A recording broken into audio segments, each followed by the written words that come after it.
मुकद्दस की जिंदगी जो है वो बड़े पुरसकून तरीके से गुजर रही थी, अपने घर में अपने माँ बाप के साथ खुशो खुरम अपनी जिंदगी गुजार रही थी। लेकिन एक रात उसकी जिंदगी में ऐसी आती है जो उसका सब कुछ बर्बाद कर कर चली जाती है। 6 जनवरी 2025 की रात को मुकद्दस रात के तकरीबन 12:30 बजे उठती है और वॉशरूम जाती है। देहाती अगर घरों की बात की जाए तो जो घरों के वॉशरूम होते हैं वो शहरों के वॉशरूम की तरह कमरे में साथ अटैच वॉशरूम नहीं होते। वॉशरूम जो है वो बड़ी दूर दूर होते हैं कमरों से, और बड़े खुले खुले घर होते हैं।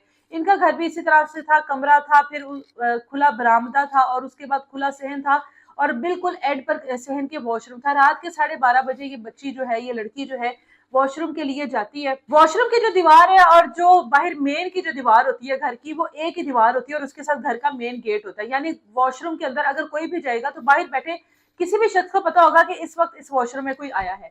मुकद्दस जब रात के उस पहर वॉशरूम जाती है, जिस पहर गांव वाले जो लोग हैं वो अपनी आधी नींद तकरीबन पूरी कर चुके होते हैं, तो बाहर दो ओबाश नौजवान, जिनमें से एक का नाम अरसलान है और दूसरे का नाम है लब्बा, ये दोनों नौजवान उस दीवार के पार बैठकर नशा कर रहे होते हैं।